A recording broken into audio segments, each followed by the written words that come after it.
کے اوپر روزہ نہیں ہے. ایک بوڑھا آدمی ہے جس کی عمر 90 سال ہو چکی ہے, اب وہ روزہ نہیں رکھ سکتا ہے, کمزوری ہے اس کو, بہت زیادہ نقاہت ہے, کمزوری ہے, اب فدیہ دے گا بس. اگر وہ نہیں دے سکتا تو اس کی اولاد دے گی, ایک مسکین کو کھانا کھلائے گی روزے کے بدلے میں, فدیہ اس کے اوپر. لیکن اب اس کے اوپر روزہ نہیں ہے, اب وہ بیچارہ روزہ رکھنے کے لائق نہیں ہے. اب آپ جب اٹھا رہے ہیں مائک میں شور کر رہے ہیں, ہنگامہ کر رہے ہیں, تو وہ بیچارہ اس بوڑھے آدمی کی نیند بھی کھل رہی ہے. ایک آدمی نے مجھے بتایا, مولانا روزے کے دنوں میں ہمارے علاقے کے ایک آدمی نے مجھے بتایا کہ مولانا اتنی زور زور سے شور ہوتا ہے کہ ہمارے باپ جن کی عمر 85 سال ہے اٹھ جاتے ہیں, بیدار ہو جاتے ہیں, جبکہ میرے باپ کا علاج چل رہا ہے, وہ مائنڈلی ڈسٹرب بھی ہیں, اب ان کا دماغی توازن ٹھیک نہیں ہے, مائیگرین کی بیماری ہے, ان کو نیند کی گولی دینا پڑتی ہے, ان کو ڈپران 10 mg کی چل رہی ہے, جب وہ ڈپران 10 mg کی دیتے تب ان کو نیند آتی ہے, جب وہ سو جاتے ہیں. لیکن اگر مائک کی آواز سن لے تو ان کی نیند میں ڈسٹرب ہو جاتا ہے, پھر ان کو کوئی بھی ٹیبلٹ دے دو پھر نیند نہیں آتی, اور جب وہ مائک کی آواز سے اٹھ جاتے ہیں تو پھر بے چین رہتے ہیں اور پورے گھر والوں کو پھر پریشان کرتے ہیں. میرے بھائیوں مجھے بتاؤ اس آدمی کی اس پریشانی کا ذمہ دار کون ہے؟ آپ اس آدمی کی بھی نیند میں ڈسٹرب کر رہے ہیں جس کو نیند کی سخت ضرورت ہے. ایک حاملہ عورت جس کے پیٹ میں حمل ہے, بچہ ہے, شریعت اس کو اجازت دیتی ہے ابھی روزہ نہ رکھے. اگر روزہ رکھے گی تو کمزور ہو جائے گی, کھائے گی پیے گی نہیں تو پیٹ کا بچہ بھی مر سکتا ہے. شریعت اجازت دیتی ہے کہ ابھی وہ روزہ چھوڑ دے. اب آپ جب مائک پر چیختے ہو چلاتے ہیں تو اس عورت کی بھی نیند کھل جاتی ہے جس کی اوپر روزے کی رخصت ہے, جس کی اوپر روزہ بھی نہیں ہے. ایک مرضیہ عورت جو دودھ پلاتی ہے اپنے بچے کو, شریعت کہتی ہے جب تک وہ اپنے بچے کو دودھ پلا رہی ہے روزہ چھوڑ دے, کیونکہ ماں جب کھائے گی تو دودھ بنے گا, جب دودھ بنے گا تو بچے کو پلائے گی, اور جب کھائے گی ہی نہیں تو دودھ نہیں بنے گا, اور جب دودھ نہیں بنے گا تو بچہ پیے گا کیا؟ اس لیے دودھ پلانے والی عورت جب تک بچہ دودھ پی رہا روزہ چھوڑ سکتی ہے اور بعد میں اس کی قضا کرے گی. تو میرے بھائیوں اب غور کیجئے, اس عورت کے اوپر جب روزہ نہیں ہے تو آپ اس کو کیوں اٹھا رہے ہیں؟ آپ اس کی نیند میں بھی ڈسٹرب کر رہے ہیں, اس کی بھی نیند کھل رہی ہے. تو اماطۃ الاذى عن الطریق, راستے سے تکلیف دہ چیز کو دور کر دینا, یہ بھی ایمان کا ایک حصہ ہے. 2 چیزیں ہو گئیں, تیسری چیز پر ہلکا سا اشارہ کروں گا میں, ذرا غور کیجئے تیسری چیز کیا ہے. اور اس تیسری چیز کا تعلق ہماری ماں بہنوں سے بھی ہے. ہماری ماں بہنیں آئی ہوں گی, ذرا وہ بھی غور کریں. یہ تیسری چیز کا تعلق مردوں سے زیادہ عورتوں سے ہے. والحیاء شعبۃ من الایمان, اور حیا ایمان کا ایک شعبہ ہے. 3 چیزیں بتائی تھیں, لا الہ الا اللہ ہو گیا, اس پر اماطۃ الاذى یعنی راستے سے تکلیف دہ چیز کو ہٹا دینا, اس پر بھی میں نے تھوڑی گفتگو کر دی. اب تیسری چیز والحیاء شعبۃ من الایمان, حیا شرم بھی ایمان کا ایک شعبہ ہے. اللہ کے نبی صلی اللہ علیہ وسلم نے فرمایا, بخاری شریف کی روایت ہے, اذا لم تستحی ففعل ما شئت, جب تیرے اندر سے شرم نکال لی گئی, جب تیرے اندر شرم نہیں رہی تو جو تیرے دل میں آئے وہ کر. ففعل ما شئت, تو جو تیرا دل چاہے وہ کر. یعنی جب کسی انسان کے اندر سے شرم نکل جائے, حیا نکل جائے, تو پھر جو دل میں آئے وہ کرے گا. اس کو کوئی پرواہ نہیں ہوگی کہ میں کیا کر رہا ہوں. کل تک ہماری خوبصورت لڑکیوں اور عورتوں کے گالوں کے, خوبصورت گالوں کو کبھی آسمان کی نظروں نے بھی نہیں دیکھا تھا. آج حالت یہ ہو گئی ہے کہ انسٹاگرام پر اور ٹک ٹاک پر آپ ڈانس کرتی ہوئی نظر آ رہی ہیں. مجھے نہیں معلوم کہ آپ کی بہار کا, کٹیہار کا اور پورنیہ اور ہریا اور جھارکھنڈ, آپ کا گڈا, صاحب گنج, ان تمام علاقوں کا معاملہ کیا ہے مجھے نہیں معلوم. آپ غور کر کے دیکھیے کہ آپ کے انسٹاگرام پہ آپ کے علاقے کی لڑکیاں کیا کر رہی ہیں، ہمیں اتنی جانکاری نہیں ہے۔ ہم لکھنؤ سے تعلق رکھتے ہیں، لکھنؤ کے بارے میں ہمیں اتنا معلوم ہے کہ بڑے بڑے حاجیوں، بڑے بڑے نمازیوں اور بڑے بڑے ملاؤں اور بڑے بڑے مولویوں اور بڑے بڑے حافظوں اور بڑے بڑے قاریوں کی لڑکیاں بھی انسٹاگرام پر اپنے سروں سے دوپٹے اتار اتار کر ریل بنا رہی ہیں، انسٹاگرام پہ ڈانس کرتی ہوئی نظر آ رہی ہیں، ناچ رہی ہیں۔ ان کے کپڑے چھوٹے ہو چکے ہیں، شارٹ ہو چکے ہیں، ان کے پنڈلیاں کھل چکی ہیں، ان کے گھٹنے بھی کھل چکے ہیں۔ میری پیارے ساتھیوں غور کرو، جب حاجیوں اور نمازیوں کی بیٹیاں محفوظ نہیں رہی تو اور دوسروں کے بارے میں کیا بات کریں۔ اذا لم تستحی ففعل ما شئت، جب تیرے اندر سے شرم و حیا ہی نکال لی گئی تو جو تیرے دل میں آئے وہ کر۔ جب شرم و حیا نہیں رہے گی تو انسان یہی سب کرے گا۔ سوچئے تو صحیح، ویسٹرن کلچر نے ہمیں کہاں پہنچا دیا، مغربی تہذیب نے ہمیں کہاں پہنچا دیا، پشچمی سبھیتا نے آج ہمیں کہاں پہنچا دیا۔ اب جب لڑکی اپنے گھر میں قید رہنے کو اور اپنے گھر میں مستقل رہنے کو اپنی انسلٹ سمجھنے لگے تو پھر آپ اندازہ لگاؤ کہ یہ ہم اور آپ کہاں جا رہے ہیں۔ اس سے کہو کہ اپنے باپ کے لیے کھانا بناؤ، ثواب ہے، اپنے بھائی کو کھانا کھلاؤ تو ثواب ہے، اپنے بھائی کے کپڑے دھل دو، بہن اگر دھل دے گی تو کیا بگڑ جائے گا۔ افسوس یہ اگر بہن اپنے بھائی کے لیے گھر میں کھانا بنا دے تو آج کی عقل پرستی کہتی ہے کہ عورت کی ذلت ہے۔ اگر گھر میں اپنے باپ کے لیے کھانا بنا کر اس کو سرو کر دے تو آج کی دنیا کہتی ہے کہ یہ دیکھو کہ عورت کو گھر کے چار دیواری میں قید کر کے رکھ دیا۔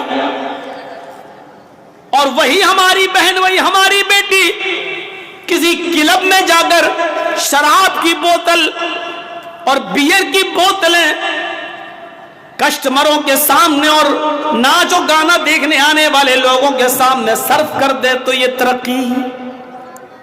سوچئے تو، دماغ لگائیے۔ ہماری بہن اگر ہمارے لیے ہمارے گھر میں کپڑا دھل دے تو یہ دقیانوسی، اور ہوٹلوں میں جا کر کام کرے اور مسافروں کے لیے کپڑا دھلے، چادر دھلے اور اس کو بیڈ بستر پہ بچھائے تو یہ ترقی یافتہ۔ ہماری بہن اور ہماری بیٹی اگر کھانا لا کر ہمیں سرو کر دے تو دقیانوسی،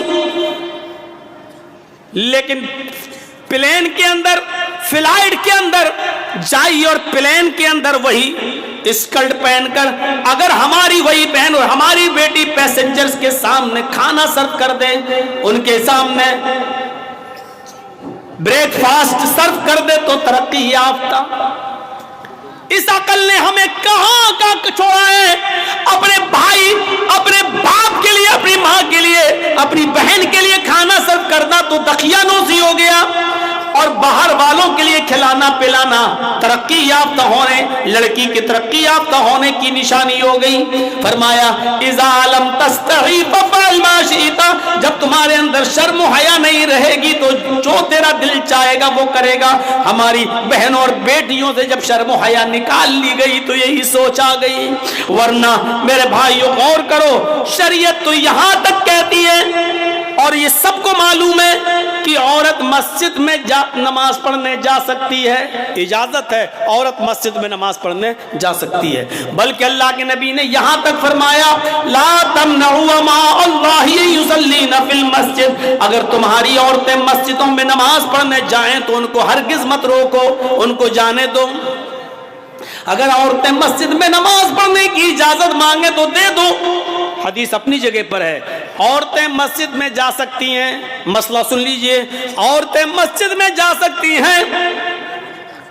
دوسری بات ذہن میں رکھیے، اگر کوئی عورت آپ سے، آپ کی بیوی، آپ کی بہن بیٹی اگر مسجد میں نماز پڑھنے کی اجازت مانگے تو آپ اس کو روکو مت، مسجد میں نماز پڑھنے کی اجازت دے دو، اپنی جگہ پر صحیح۔ لیکن ان تمام چیزوں کے باوجود شریعت کیا کہتی ہے؟ اللہ کے نبی کا ایک حدیث اور موجود ہے، اس کے باوجود آپ نے فرمایا عورت کی اپنے گھر میں نماز پڑھنا مسجد میں نماز پڑھنے سے زیادہ بہتر ہے۔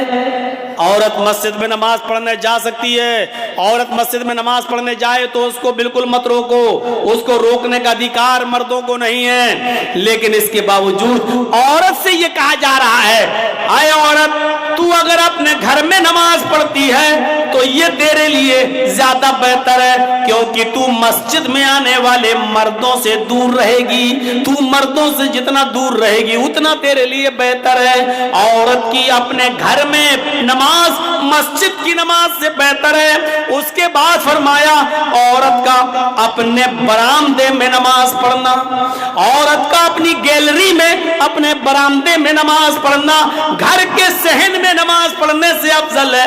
گھر کے صحن میں تو کوئی نہ کوئی آتا رہتا ہے، اس لیے برآمدے میں نماز پڑھے گی تو اور زیادہ افضل ہے۔ اور اس ٹکڑے پر غور کیجئے گا، اس ٹکڑے پر غور کیجئے گا، عورت کا اپنے کمرے میں اپنی کوٹھری میں جس میں وہ اپنے شوہر کے ساتھ رہتی ہے اور رات میں وہ کمرہ بند کر لیا جاتا ہے، یعنی جس کمرے میں وہ اپنے ہسبینڈ کے ساتھ رہتی ہے اس کوٹھری میں اس کمرے میں نماز پڑھنا گھر کے برآمدے میں نماز پڑھنے سے افضل ہے۔ یعنی وہ عورت جو اپنے کمرے میں گھر کے اندر کوٹھری میں اندر نماز پڑھے گی وہ اور زیادہ افضل ہے، کیونکہ وہ مردوں سے اتنا ہی زیادہ دور رہے گی۔ گھر میں بھی تو لوگ آتے جاتے رہتے ہیں، کبھی چچا کا لڑکا، کبھی خالہ کا لڑکا، کبھی پھوپھا کا لڑکا، کبھی موسا، یہ سب آتے جاتے رہتے ہیں، اور پردہ تو ان سے بھی ہے نا۔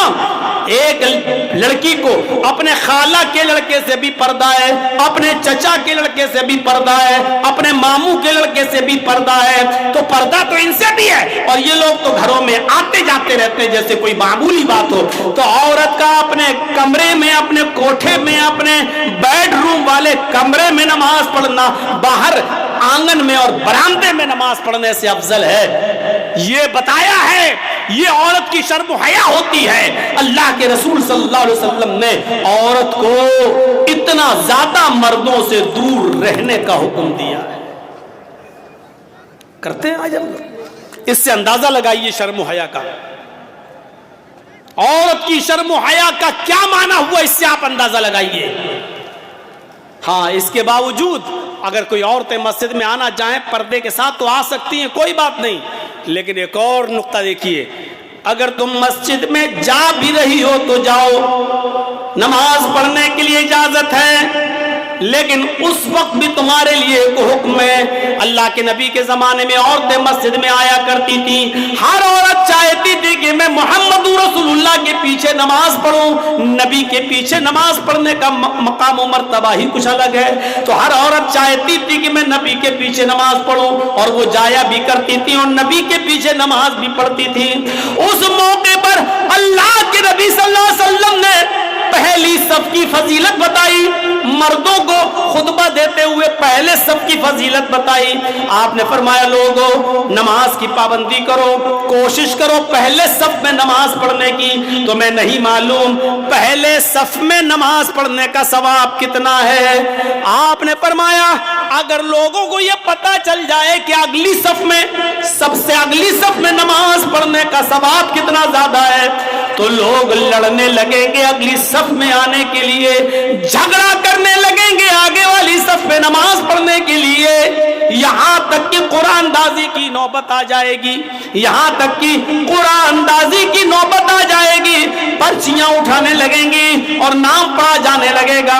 نام ہے، کس کا نام آیا اس کو آگے کر دیا جائے، کس کا نام آیا اس کو آگے کر دیا جائے، لہذا قرآن اندازی کی نوبت آ جائے گی۔ اتنا زیادہ ثواب ہے اگلی صف میں نماز پڑھنے کا کہ اگر لوگوں کو بتا دیا جائے کہ اس کا ثواب کتنا ہے تو لوگ لڑنے اور جھگڑنے لگیں گے اگلی صف کے لیے۔ اب اندازہ لگائیے کتنا ثواب ہے۔ خیر صفوف الرجال اولها وشرها آخرها، مردوں کے لیے سب سے بہتر ہے کہ وہ اگلی अगली सफ में नमाज पढ़े। सवाब के एतबार से मर्दों की अगली सफ सबसे बेहतर है और सबसे बुरी सफ है सबसे पीछे वाली। सबसे लास्ट में आया, सबसे पीछे उसको जगह मिली, सबसे पीछे नमाज पढ़ रहा है। अल्लाह अकबर।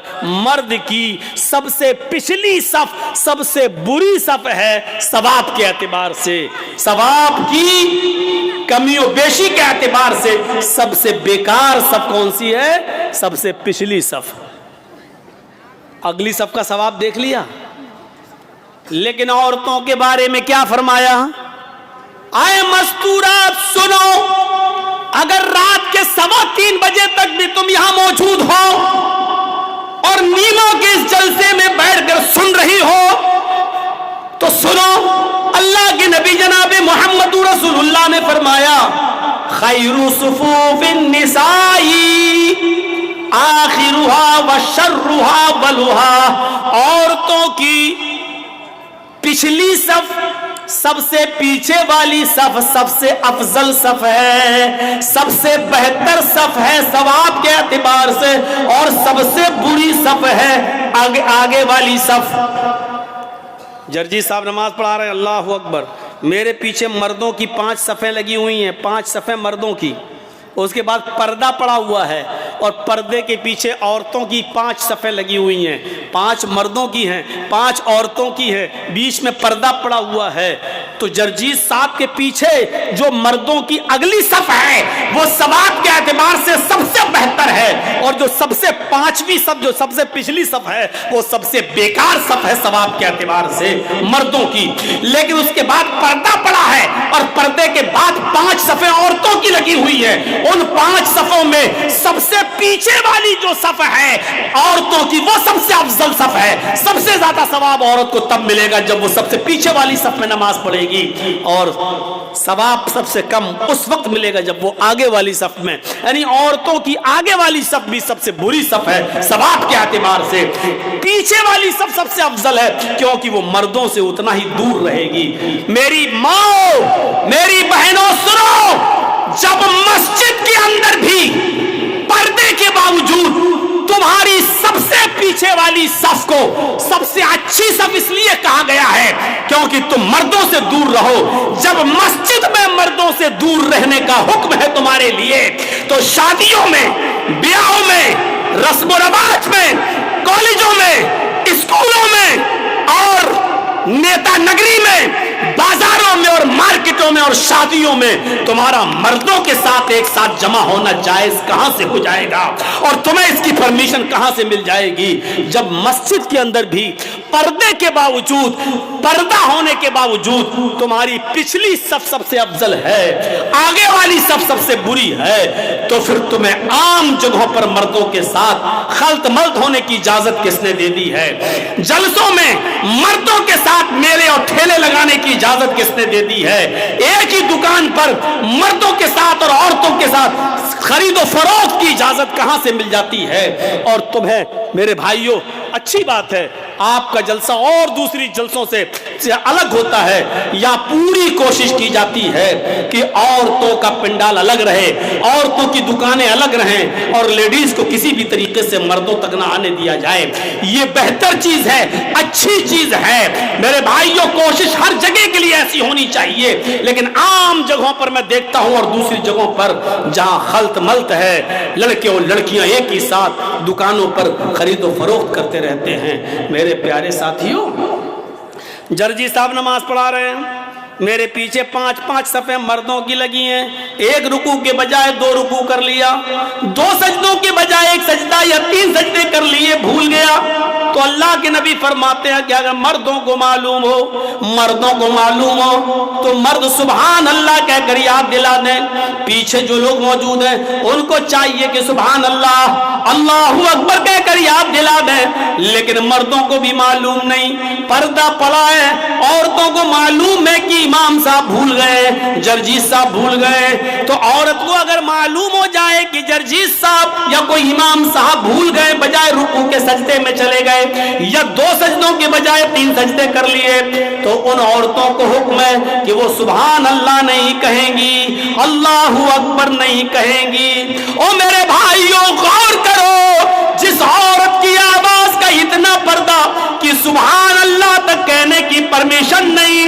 अल्हम्दुलिल्लाह, इन जुमलों से जमीन और आसमान नेकियों से भर जाते हैं, लेकिन इन जुमलों को भी कहने की इजाजत नहीं दी अल्लाह के नबी ने। फरमाया कि अगर औरत को मालूम हो जाए कि इमाम भूल गया तो वो इस तरीके से ताली बजाएगी, पीछे से ऐसे ऐसे ताली बजाकर याद दिलाएगी और ये आवाज इमाम तक पहुंच जाएगी और इमाम समझ जाएगा कि मैं भूल गया हूं। उन औरतों को सुभान अल्लाह, अल्लाहू अकबर जब कहने तक की परमिशन नहीं है तो इंस्टाग्राम पे गाने गाने की और डांस करने की परमिशन किसने दे दी है? अपनी आवाज में गैरों तक अपनी आवाज को पहुंचाने की इजाजत किसने दे दी है? ये परमिशन कहां से आ गई? इज़ा लम तस्तही फफ़अल मा शि'त, जब तेरे अंदर शर्म हया नहीं रहेगी तो जो तेरा दिल चाहेगा वो करेगा। आज वही हो रहा है, आज वही चीज है सामने। और आखिरी चीज पर तवज्जो दीजिए, अल्लाह के नबी फरमाते हैं जब औरत से निकाह के मौके पर सवाल होता है, हमारे यहाँ तो ये होता, आपके यहाँ क्या होता है मैं नहीं मालूम, जिस दिन बारात आ जाती है तो दूल्हा के निकाह से पहले लड़की के पास लोग जाते हैं, एक वकील होता है, 2 गवाह होते हैं, लड़की वालों की तरफ से वकील होता है और लड़के वालों की तरफ से गवाह होता है, या लड़की वालों की तरफ से वकील और हालांकि शरीयत में वकील गवाह कुछ नहीं है, शरीयत में है ही नहीं, लेकिन यहाँ होता क्या है, एक लड़की वालों की तरफ से एक वकील और लड़के वालों की तरफ से 2 गवाह लड़की के पास जाते हैं और वहाँ उससे कहते हैं कि फला फला के साथ तुम्हारा निकाह किया जा रहा है, क्या इतने इतने रुपए मेहर के बस क्या तुमने उस लड़के को निकाह में कबूल किया? अब वो लड़की खामोश है, शर्म की वजह से नहीं बोल रही है। फिर उससे कहा जाता है निकाह कबूल किया। 2-3 बार जब लड़की खामोश रहती है तो उसकी सहेलियां आपस में कहती हैं कह दो हाँ किया, कह दो किया, कह दो किया। और जब तक वो बेचारी बोल नहीं देती कि हाँ मैंने निकाह कबूल किया, तो पूछा जाता, वकील पूछता गवाहों से तुमने सुना? गवाह कहते कि नहीं सुना। तो दोबारा बोलेगी लड़की हाँ मैंने निकाह कबूल किया। जब वो जोर से बोल देगी तब गवाह कहेंगे हाँ मैंने सुन लिया, तब लड़के का निकाह होगा और ये गवाह कहेंगे हाँ मैंने सुना है लड़की ने कबूल किया। क्या जहालत और बर्बरियत है! ये वकील भी जाहिल, गवाह भी जाहिल। अरे तुम्हें किसने कहा था कि तुम उसके पास जाओ? अरे जब लड़की को शादी वाले दिन लड़के की तरफ से आए हुए कपड़े जब लड़की ने खुशी खुशी पहन लिए, समझ लो कि वो राजी है, समझ लो कि ये उसकी इजाजत है। और फिर भी तुम पूछते हो तो एक बार पूछो, फला लड़के के साथ तुम्हारा निकाह किया जा रहा है, क्या तुम्हें कबूल है?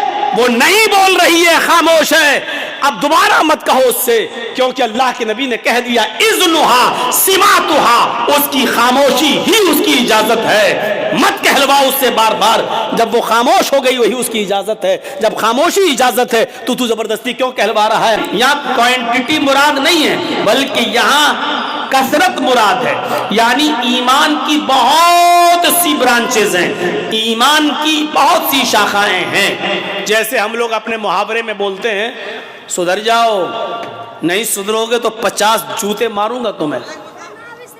कभी कभी हम और आप बोलते हैं ना ठीक से रहो, मैं 50 जूते लगाऊंगा तुम्हें। तो 50 जूते लगाने का मतलब क्या है कि उसको पकड़ के 50 गिनती से जूते मारोगे और हर जूते पे गिनोगे 1 2 3? नहीं, बल्कि यहाँ 50 से मुराद क्या है? सही से, ढंग से, अच्छी तरीके से संभल जाओ, नहीं तो इतना मारूंगा कि याद रखोगे, यानी बहुत ज्यादा और सख्त सजा दूंगा तुम्हें। तो यहां पर भी अल्लाह के नबी ने यही फरमाया, अल ईमानु बिज़उन व सबऊन शुअबतन, ईमान की 70 से ज्यादा शाखाएं हैं, ईमान की 70 से ज्यादा ब्रांचेज हैं। हाँ, 3 चीजों का जिक्र कर दिया। बहुत सी चीजों को तो नहीं बता पाऊंगा और ये छोटे से खुतबे में, छोटी सी तकरीर में ये सारी बातें बताई भी नहीं जा सकती हैं। इस हदीस के अंदर जो 3 चीजें बताई गई हैं उन्हीं 3 चीजों पर आज मैं इशारा करूंगा। फरमाया 3 चीजें क्या हैं जो ईमान का शोबा है, ईमान की शाख है, ईमान की ब्रांच है। फरमाया फ़अफ़ज़लुहा क़ौलु ला इलाहा इल्लल्लाह, पहली और अफजल ब्रांच پہلی اور سب سے افضل برانچ، سب سے زیادہ بہتر برانچ کیا ہے؟ قول لا الہ الا اللہ، اس بات کی گواہی دینا کہ اللہ کے علاوہ کوئی معبود نہیں، لا الہ الا اللہ کا کہنا، یہ تو پہلی برانچ ہو گئی اور سب سے افضل۔ وَأَدْنَاهَا إِمَاطَةُ الْأَذَى عَنِ الطَّرِيقِ، اور دوسری چیز بتائی سب سے کمتر درجے کا ایمان یہ ہے کہ راستے سے تکلیف دہ چیزوں کو ہٹا دینا، راستے سے تکلیف دہ چیزوں کو دور کر دینا، راستے سے تکلیف دہ چیزوں کو ختم کر دینا، ہٹا دینا، یہ دوسری چیز ہو گئی۔ راستے میں کوئی چیز نقصان دہ پڑی ہے، تکلیف دہ پڑی ہے، کیلے کا چھلکا پڑا ہے، کانٹا پڑا ہے، پتھر پڑا ہے، اس کو راستے سے ہٹا دینا، یہ بھی ایمان کا ایک درجہ ہے، ایمان کا ایک شعبہ ہے۔ اور اس کے بعد اللہ کے نبی صلی اللہ علیہ وسلم نے فرمایا وَالْحَيَاءُ شُعْبَةٌ مِّنَ الْإِيمَانِ، اور حیا بھی ایمان کا ایک شعبہ ہے۔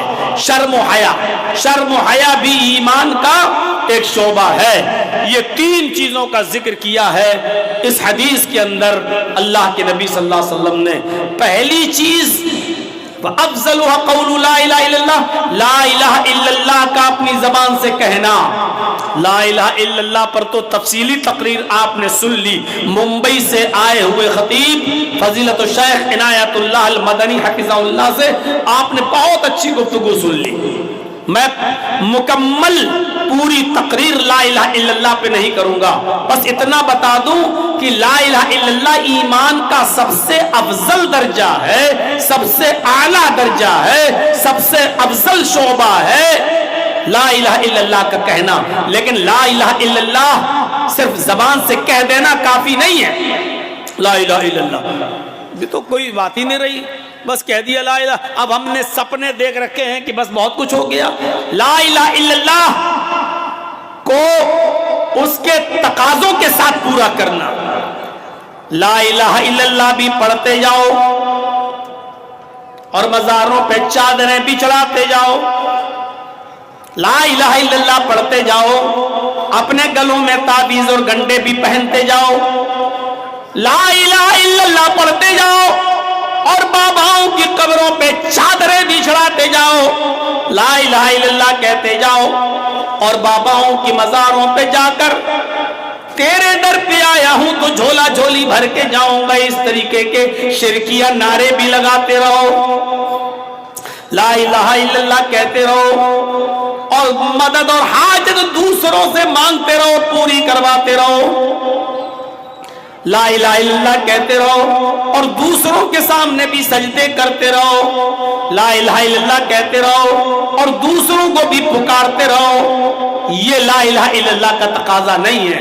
لا الہ الا اللہ کا معنی ہے لا معبود الا اللہ، اللہ کے علاوہ کوئی معبود نہیں ہے۔ لا الہ الا اللہ کا معنی ہے لا مسجود الا اللہ، اللہ کے علاوہ کوئی سجدے کے لائق نہیں ہے۔ لا الہ الا اللہ کا معنی ہے لا مطلوب الا اللہ، اللہ کے علاوہ ہمیں کسی اور چیز کی طلب نہیں ہے، کوئی ہمارا مطلوب نہیں ہے۔ لا الہ الا اللہ کا معنی ہے لا الہ الا اللہ اے لا مقصود الا اللہ، اللہ کے علاوہ ہمارا کوئی اور مقصد نہیں ہے، بس ہم چاہتے ہیں کہ اللہ کی وحدانیت اور توحید مل جائے، یہ ہے لا الہ الا اللہ کا معنی۔ اور لا الہ الا اللہ کا معنی ہے لا الہ الا اللہ کا معنی اللہ کے علاوہ ہمارا کسی اور کے اوپر کوئی توکل اور بھروسہ نہیں ہے۔ کیا لا الہ الا اللہ کے ان تقاضوں کو ہم پورا کرتے ہیں؟ ایک آدمی زندگی بھر برے کام کرتا ہے، زندگی بھر کافر رہتا ہے، زندگی بھر کفر و شرک کرتا ہے، لیکن مرنے سے ایک دن پہلے 2 دن پہلے اللہ اس کو توفیق دے دیتا ہے اور وہ آدمی یہ کلمہ پڑھ لیتا ہے اشہد ان لا الہ الا اللہ اور مر گیا۔ 70 سال تک اس نے کفر کیا، 70 سال تک اس نے شرک کیا، 70 سال تک اس نے گناہ کیے اور مرنے سے پہلے اللہ نے اس کو توفیق دے دی اور اس نے کلمہ پڑھ لیا اشہد ان لا الہ الا اللہ، اور اس کے بعد وہ مر گیا، جنت کا مستحق ہو گیا۔ یعنی زندگی بھر گناہ کیے، जिंदगी भर कुफ्र और शिर्क में रहा और ये कलमा पढ़ लिया तो जन्नती हो गया। अगर ये कलमा नसीब न होता, ये कलमा न पढ़ता, इस कलमे की तौफीक उसको न मिलती और बगैर कलमा पढ़े वो मर जाता तो कहां जाता? जहन्नम में। ये कलमा पढ़ लिया तो कहां चला गया? जन्नत में। इससे पता चलता है कि यही वो कलमा है जो इंसान पढ़ ले तो जन्नती बना देता है, और यही वो कलमा है कि जिसको पढ़े बगैर अगर कोई इंसान मर जाए तो फिर वो जहन्नमी हो जाता है। 80-80 साल तक गुनाह करने के बाद भी अगर तौफीक मिल गई, कलमा पढ़ लिया और मर गया तो जन्नती, और 80 साल तक गुनाह करके कलमे की तौफीक ना हुई और बगैर कलमे के मर गया तो जहन्नमी। आप अंदाजा लगाइए। आइए एक वाक़े की तरफ लेकर चलता हूं। सही बुखारी में वो वाक़या मौजूद है। अल्लाह के नबी जनाब मोहम्मद रसूलुल्लाह सल्लल्लाहु अलैहि वसल्लम ने यहूदियों के किले का, जिसको खैबर कहा जाता था, उस खैबर का मुहासरा अल्लाह के नबी ने कर लिया। चारों तरफ से अल्लाह के रसूल ने और सहाबे किराम ने खैबर का मुहासरा कर लिया। एक किला था जिसमें यहूदी रहते थे। नबी अकरम ने और आपके सहाबा ने उस खैबर का मुहासरा कर लिया। अब जो लोग अंदर हैं वो अंदर रहेंगे, जो बाहर हैं वो अंदर नहीं जा सकेंगे। चारों तरफ से घेर लिया।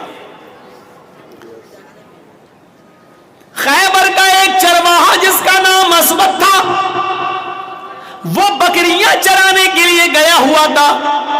वो खैबर के लोगों की, यहूदियों की बकरियों को जंगल में बकरियां चराने जाया करता था। सुबह जाता था और शाम को आया करता था। वो अपने अपने बकरियों के मालिक से बकरियां चराने की कीमत लेता था, मजदूरी लेता था, मजदूरी लिया करता था, उजरत पे काम करता था। जब वो बकरियां चरा के आया तो क्या देखता है? खैबर का मुहासरा हो चुका है। पता लगाया तो पता चला मोहम्मद और उसके साथियों ने खैबर का मुहासरा कर लिया है। ये आया और सहाबा से कहने लगा कि आपके नबी कहाँ हैं? मोहम्मद रसूलुल्लाह कहाँ हैं? मुझे उनसे मिलना है, मुझे उनसे मुलाकात करना है। बताया मोहम्मद रसूलुल्लाह वो हैं, वो खैमा लगा हुआ है, पर्दा पड़ा हुआ है, जाइए उस पर्दे को हटा कर देखिए, मोहम्मद रसूलुल्लाह सल्लल्लाहु अलैहि वसल्लम तुम्हें नजर आएंगे।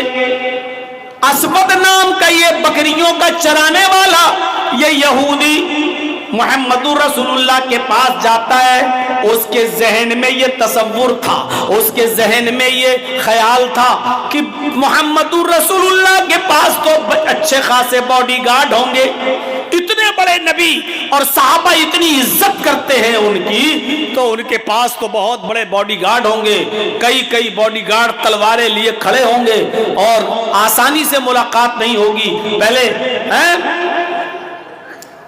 अपॉइंटमेंट लेना पड़ेगा, उसके बाद में मुलाकात होगी। आप आज मिले ना मिले, कल मिलने का टाइम दें या परसों मिलने का टाइम दें, पता नहीं कब टाइम देंगे। उसके जहन में ये तसव्वुर था कि पता नहीं मुझे मिलने का टाइम कब मिलेगा।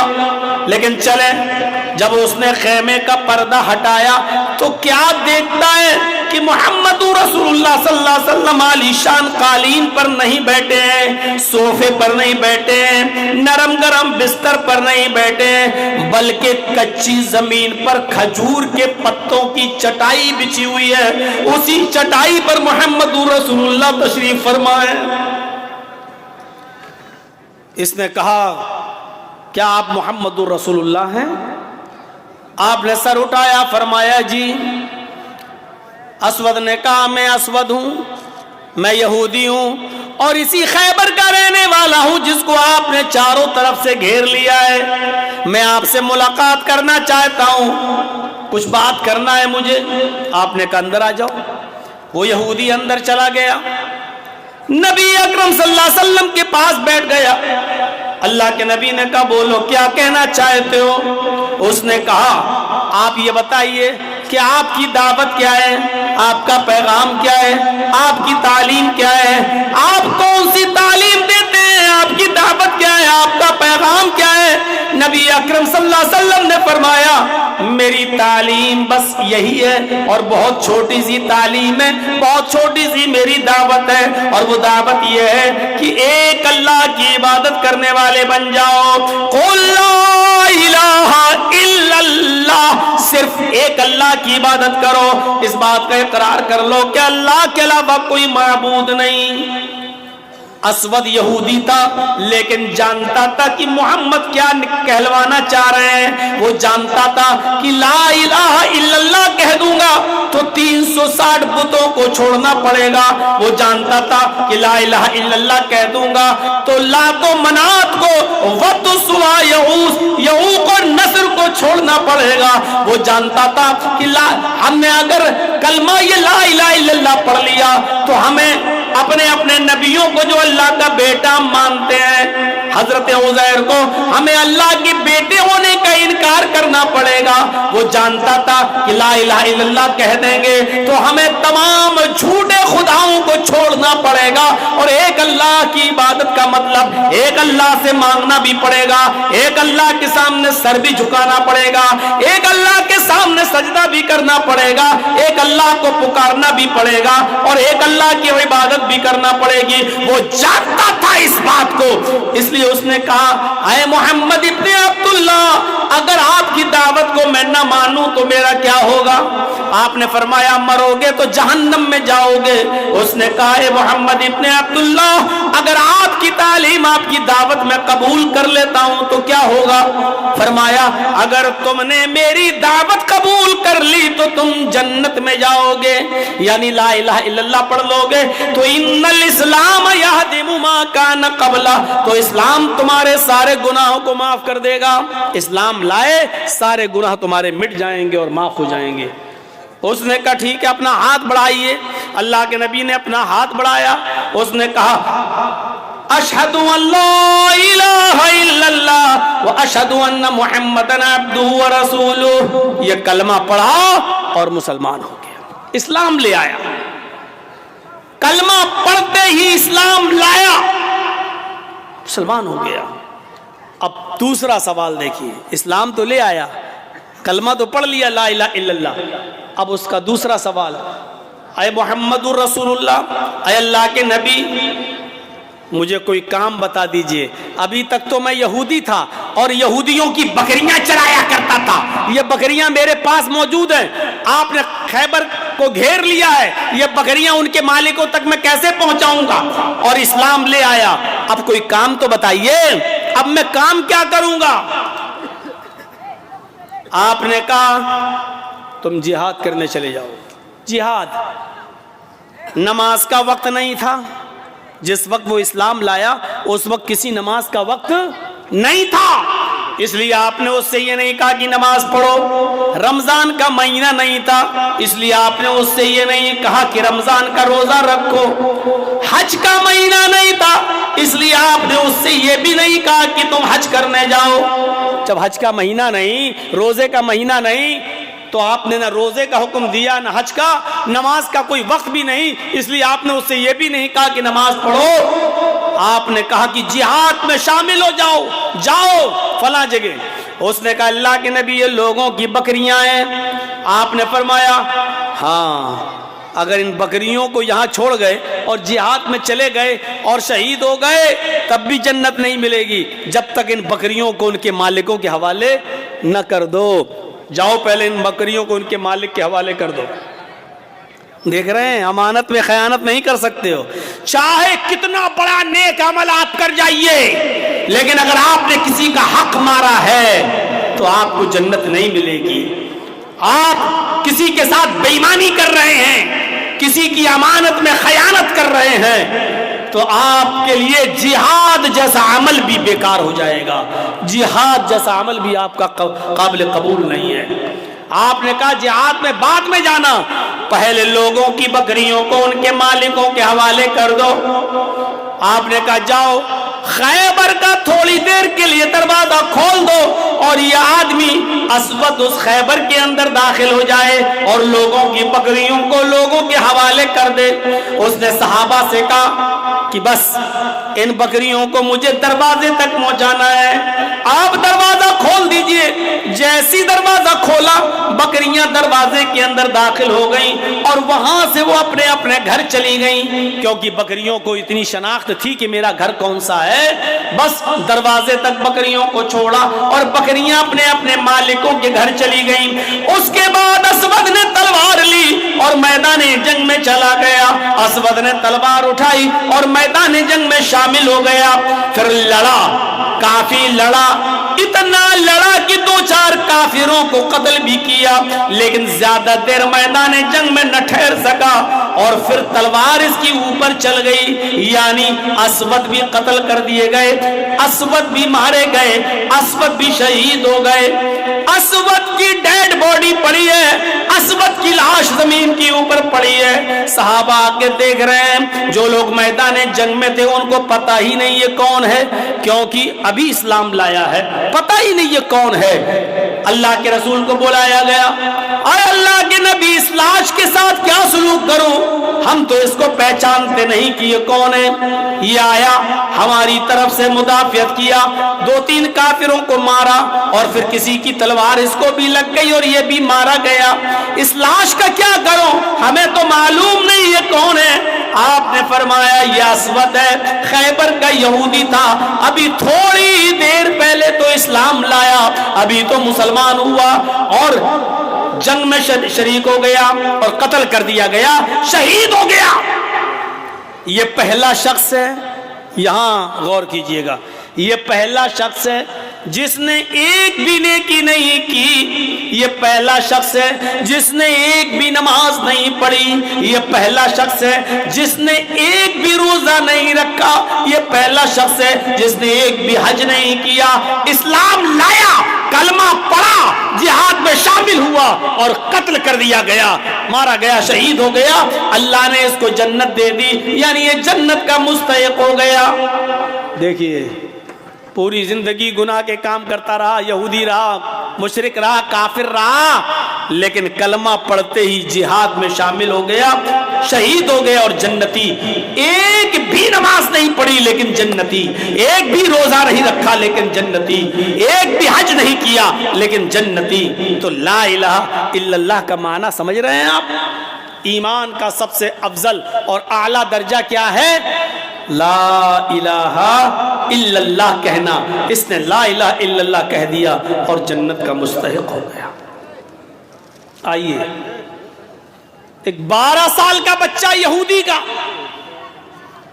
اللہ کے رسول کی بات سنتا تھا، نبی کی خدمت کرتا تھا، نبی کی سیوا کرتا تھا، اور نبی کی بات سن کر اس کا دل نبی کی باتوں پر آتا تھا، وہ چاہتا تھا کہ ہم اسلام لے آئیں، لیکن اس کا باپ اس کو ڈانٹ کر کہتا تھا بتاؤں ابھی تو محمد کی بات مانے گا، تو محمد کا کلمہ پڑھے گا، تو محمد پر ایمان لائے گا، محمد کے رب پر ایمان لائے گا۔ اپنے باپ کا غصہ دیکھ کر یہ 12 سال کا بچہ ڈر جاتا تھا اور پھر بیچارہ کچھ نہیں کر پاتا تھا۔ آتا تھا، نبی کی بات سنتا تھا، نبی کی خدمت کرتا تھا اور چلا جاتا تھا۔ ایک دن پتا چلا کہ وہ بیمار ہو گیا۔ اللہ کے نبی نے کہا کئی دن سے وہ آیا نہیں، فرمایا وہ تو بیمار ہے۔ اے اللہ کے نبی وہ تو بیمار ہو گیا ہے۔ آپ نے فرمایا چلو مجھے اس کے گھر لے کر چلو۔ اللہ کے رسول اس 12 سال کے یہودی بچے کے گھر جاتے ہیں، دروازے کو دستک دیتے ہیں، دروازہ کھولا جاتا ہے، یہودی گھر میں اندر آنے کی اجازت دیتا ہے۔ اللہ کے نبی اس چھوٹے سے 12 سال کے بچے کے پاس جا کر بیٹھ جاتے ہیں اور اس کی حالت اتنی گمبھیر ہے کہ وہ یعنی سانسیں لے رہا ہے، یہ حال ہے اس کا۔ اب مرا کہ تب مرا، ابھی روح نکلی کہ کب نکلی، کنڈیشن اس کی بہت نازک، اور وہ اللہ کے نبی کو دیکھ رہا ہے۔ اللہ کے رسول نے اس کے سر پہ ہاتھ رکھ کر کہا قُلْ يَا غُلَامُ لَا إِلَٰهَ إِلَّا اللَّهُ، اے بچے اپنی زبان سے لا الہ الا اللہ کہہ دو۔ کنڈیشن دیکھ رہے ہیں، بچہ مرنے والا ہے، آخری سانسیں لے رہا ہے، اور اللہ کے نبی ایسی کنڈیشن میں اس سے کیا کہہ رہے ہیں؟ بیٹا، بچے اے غلام، اے بچے، لا الہ الا اللہ پڑھ لے۔ اس لڑکے نے اپنے باپ کی طرف ایسے دیکھا گویا کہ کہہ رہا ہو کہ ابو میرا دل ان کی طرف ہے، ان کی تعلیم کی طرف ہے، میری پوری زندگی میں آپ نے مجھے پرمیشن نہیں دی، آج تو ان کی بات مان لینے دیجئے۔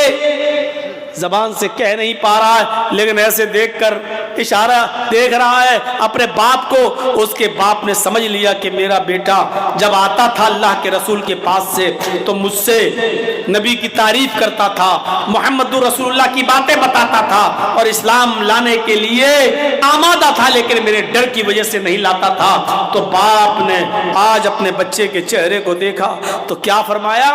بیٹے کیا فرمایا؟ یا بنیات ابو القاسم، اے میرے بیٹے تم ابو القاسم کی بات مان لو، اے میرے بیٹے آج تم محمد رسول اللہ کی بات مان لو، یہ جو کہہ رہے ہیں کلمہ پڑھنے کے لیے تم کلمہ پڑھ لو۔ اس بچے نے مسکراتے ہوئے کہا، جب دیکھا کہ باپ نے اجازت دے دی تو وہ بچہ مسکرایا اور مسکرا کر اس نے کلمہ پڑھا، اشہد ان لا الہ الا اللہ واشہد ان محمدًا عبدہ ورسولہ۔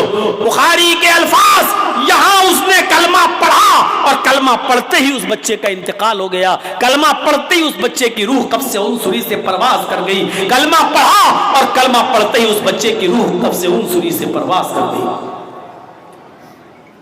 اللہ کے نبی صلی اللہ علیہ وسلم نے جب دیکھا کہ اس کی سانسیں کام نہیں کر رہی ہیں، اکھڑ گئی ہیں، دل کام نہیں کر رہا، دھڑکنیں بند ہو گئی ہیں، سمجھ گئے کہ یہ بچہ انتقال کر گیا، سب کو یقین آ گیا بچہ مر گیا۔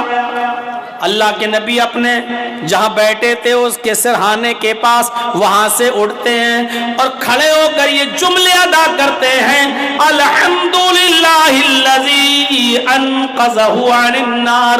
تمام تعریفیں اس اللہ کے لیے جس نے اس بچے کو جہنم کی آگ میں جلنے سے بچا لیا، تمام تعریفیں اس اللہ کے لیے جس نے اس بچے کو جہنم میں جلنے سے بچا لیا۔ کلمہ پڑھا اور جنت کا مستحق ہو گیا۔ اس بچے نے کلمہ پڑھتے کتنی نیکی کی، کلمہ پڑھا اور انتقال۔ اگر کلمہ نہ پڑھتا تو کہاں جاتا؟ کلمہ پڑھا تو کیا نبی اکرم کہہ رہے کہ اللہ نے اس کو جہنم سے بچا لیا، اور جو جہنم سے بچ گیا اس کا مطلب وہ جنت کا مستحق ہو گیا، یعنی وہ جنتی بن گیا۔ تو یہ ہے لا الہ الا اللہ۔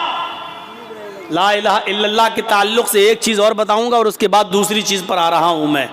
میرے بھائیوں، یہ تو تھے پڑھنے والے، اسود نے کلمہ پڑھا لا الہ الا اللہ، جنگ میں گیا شہید ہو گیا جنتی، ایک بھی نماز نہیں پڑھی، ایک بھی روزہ نہیں رکھا جنتی۔ اس بچے نے کلمہ پڑھا اور مر گیا جنتی، ایک بھی نماز نہیں پڑھی، ایک بھی روزہ نہیں رکھا۔ یہ ہے کلمہ طیبہ، یہ ہے کلمہ لا الہ الا اللہ۔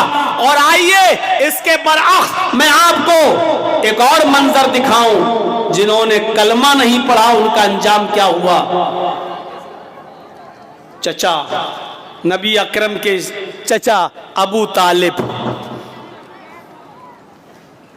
یہ بھی نہیں کہ ان کو موقع نہیں ملا تھا، موقع بھی ملا تھا، پوری زندگی نبی کی خدمت بھی کرتے رہے، اور خدمت بھی ایسی ویسی نہیں۔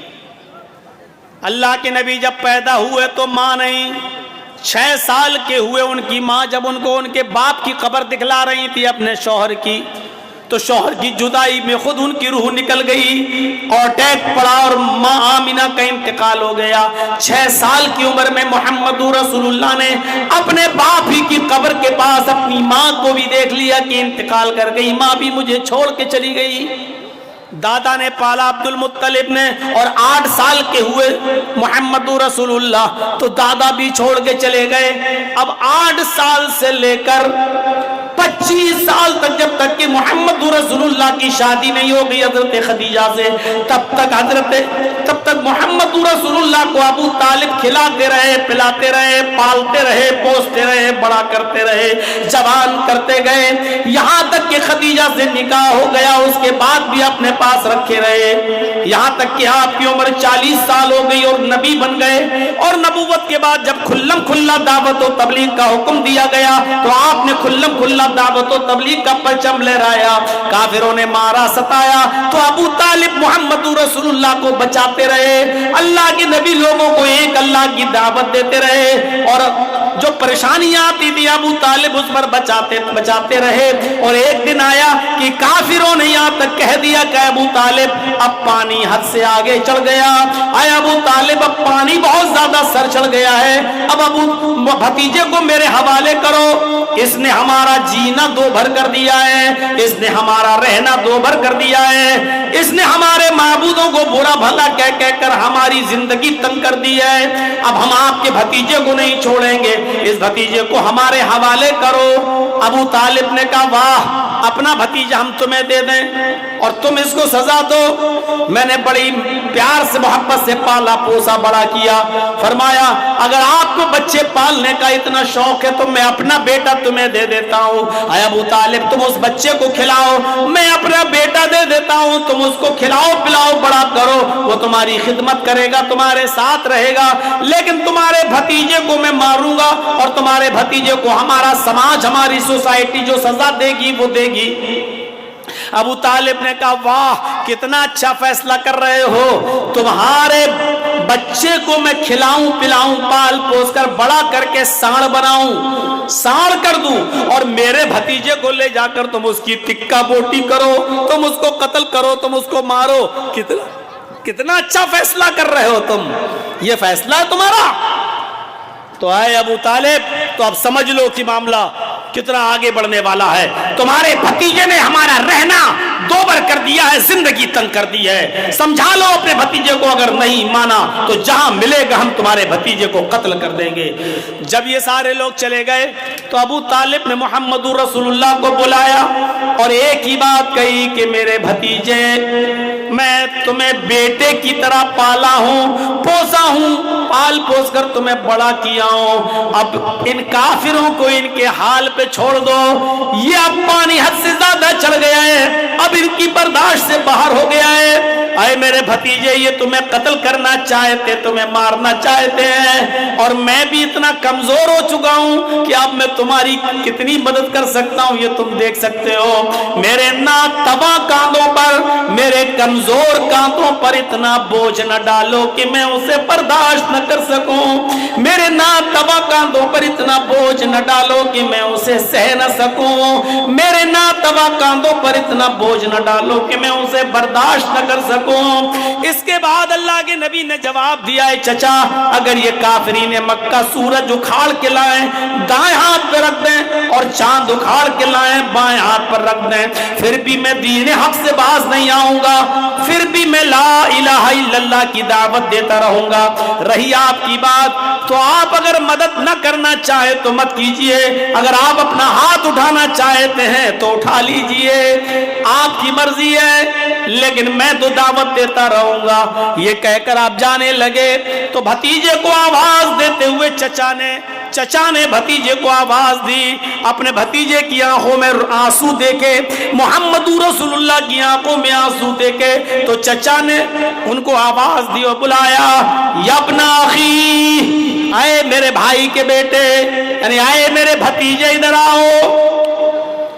रोने की जरूरत नहीं है, अगर तुम्हें अल्लाह ने तौहीद की दावत देकर भेजा है, अगर तुम्हें ला इलाहा इल्लल्लाह का मिशन पूरा करना है तो जाओ मैं तुम्हें इजाजत देता हूँ, खुलकर तुम दावत और तबलीग का फरीजा अंजाम दो। आए मेरे भतीजे मेरी जिंदगी में कोई तुम्हारी ऊपर आंच नहीं आ सकती, मेरी जिंदगी में कोई भी तुम्हें टच नहीं कर सकता, मैं कमजोर हो गया हूँ कोई बात नहीं, लेकिन अभी जिंदा हूं, देखता हूं कि मेरी जिंदगी में तुम्हारा कौन क्या करता है, जाओ तुम दावत का काम करो, तुम ला इलाहा इल्लल्लाह की दावत दो। इतनी मदद की थी चचा ने अबू तालिब ने, इतनी मदद। लेकिन जब अबू तालिब के मरने का वक्त आया, आखिरी वक्त है, बूढ़े हो चुके हैं, आखिरी सांसें ले रहे हैं, तो उस मौके पर अल्लाह के नबी सल्लल्लाहु अलैहि वसल्लम ने अपने चचा से कहा क़ुल या अम्मी ला इलाहा इल्लल्लाह, आए मेरे चचा ला इलाहा इल्लल्लाह कह दो,